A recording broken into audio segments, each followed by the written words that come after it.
What is going on, my peeps? And man, Versatile is back with another video, back here to compare the Galaxy S20 versus the Galaxy S21 made by Samsung. Yes, we got to compare last year versus this year. What are the improvements? Are there any takeaways or contrasts that make the S21 a bad deal, or even make the S20 a bad deal?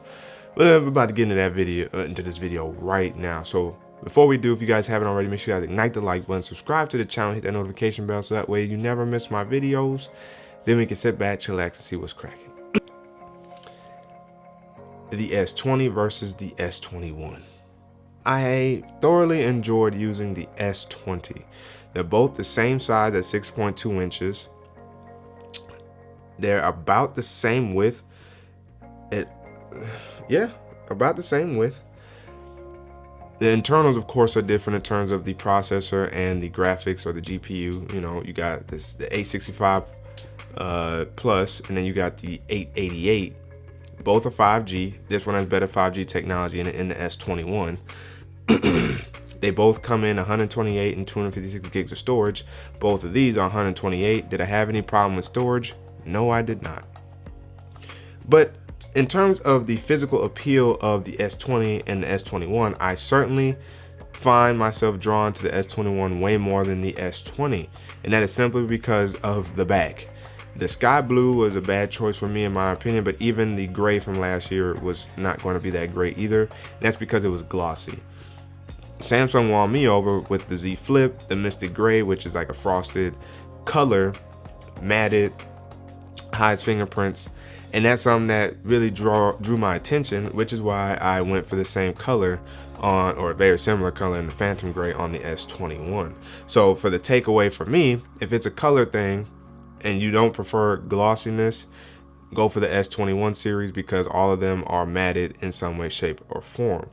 Now, did that take away from the usage? Of course not. I'm just saying from a physical standpoint, which one am I drawn to?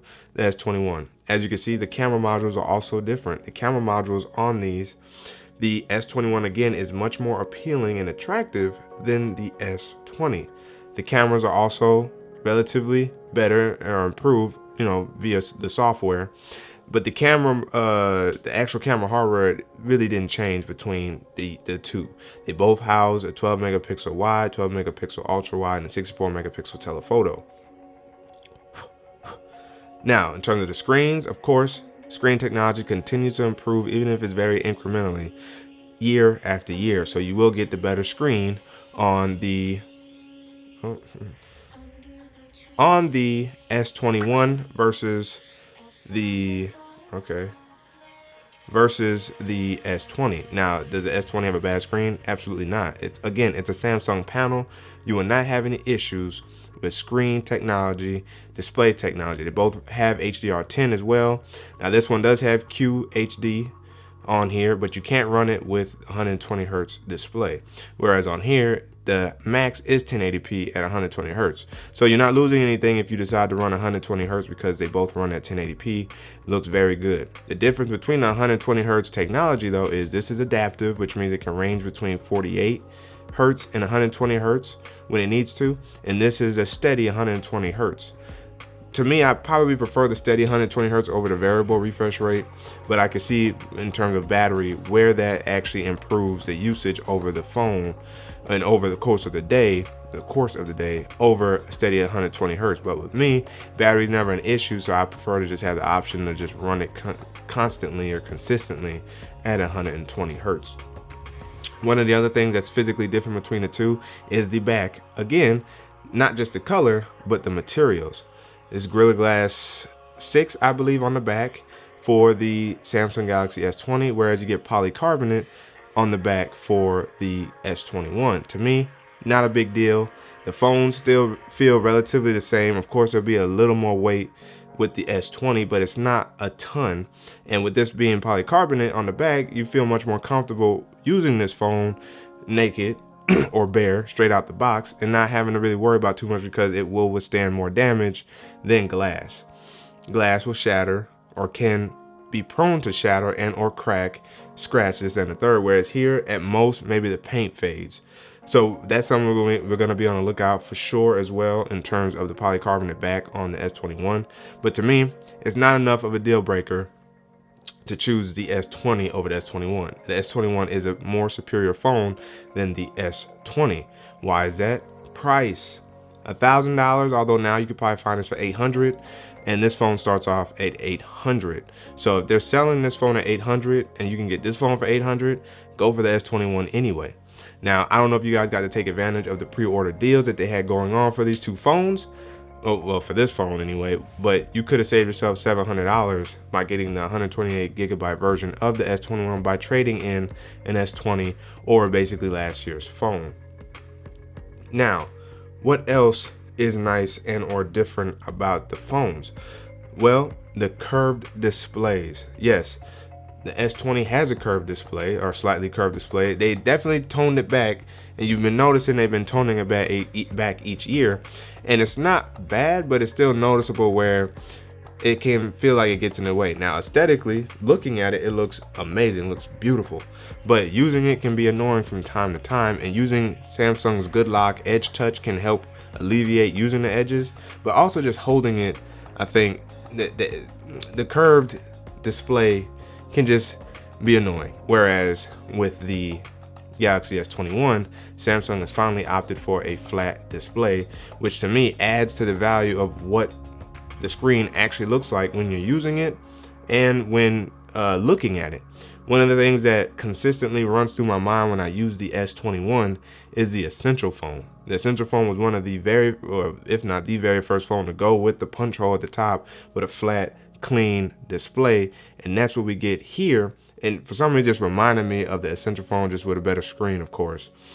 Now, what else is different? The fingerprint sensors.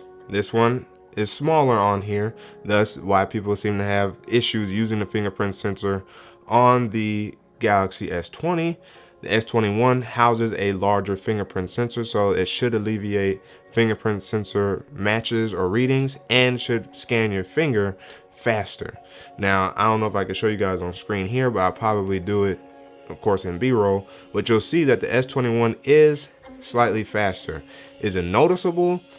It's up for you to let me know in the comments below. But I think we'll take any level of speed for the fingerprint sensor to be faster over anything slower. So there is still a plus in the book for the S21 over the S20.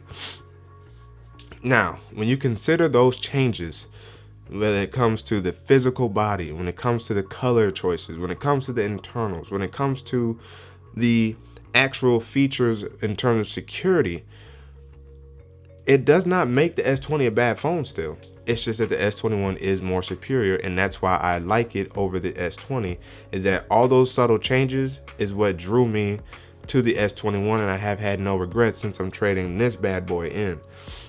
The S21 is a better phone than the S20, hands in, hands out, hands down. Is it that much of a difference?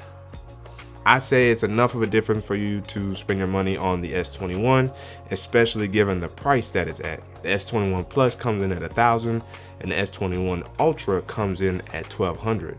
So when you look at all the prices that decreased this year, the S21 is just a better, the S21 series rather, is just a flat out better lineup than the S20, considering the price and what you're getting, which is the newest technology. So that is my quick review, comparison, contrast between the two. Again, I still love the S20. If I could keep this as a backup, I would. I didn't have really any issues with the camera. I would often use the camera on the S20 over my Z Flip's camera, because the Z Flip has like the cameras dating back to the S10 series. But the cameras on here that I've used a couple times that I have look good. And again, when it comes to just making a solid phone overall, Samsung really did their thing this year. I'm sure you guys have ran into the S21 Ultra reviews. They did their thing this year with the S21 series. The S20 Ultra, ugh. The S21 Ultra, yes. S21, splat out. S20, it's cool. Not even hating on it.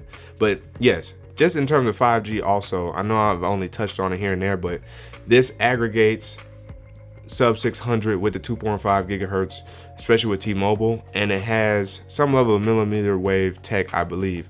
That I have not been able to 100% confirm, but if it's able to aggregate between two different types of 5G standalone technologies, then you can say it probably has millimeter wave as well. But again, don't 100% quote me on that, fact check that to make sure, but you're gonna get 5G, better 5G technology out of the S21 over the S20 anyway. The S20 only has sub 6, and then with T-Mobile, if you get it on T-Mobile or you're with T-Mobile, you'll be able to take advantage of their standalone 2.5 gigahertz network, 5G network anyway. So that's T-Mobile really pioneering 5G.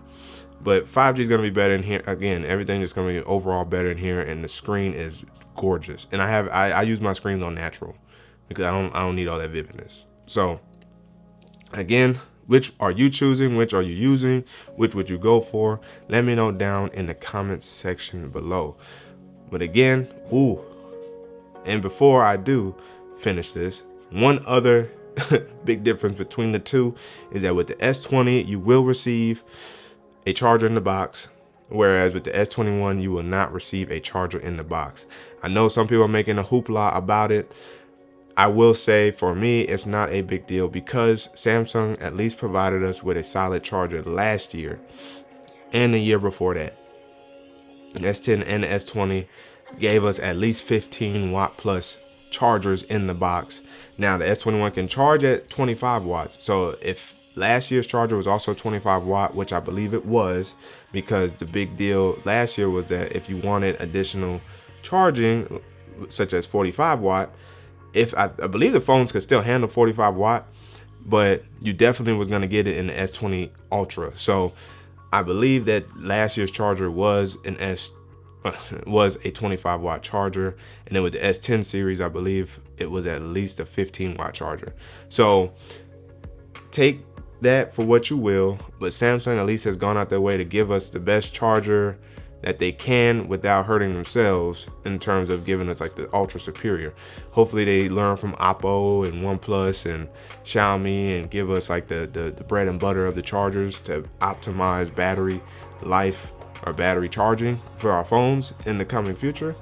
But seeing as they're eliminating chargers, at least this year, keep that in mind when you're purchasing the devices. I don't think that's a deal breaker to pick up the S21. If I were you, I would still pick up the S21 because now that you're saving 200 bucks over last year's phone, you can get yourself the best charger that you need for your Galaxy S device. So that's my cue now to sign out. But before I do, if you guys haven't already, make sure you guys ignite the like button, subscribe to the channel, and hit that notification bell so that way you never miss my videos. Then we can sit back, chillax, and see what's cracking. But your man Versal signing out, and until the next video, wait for it.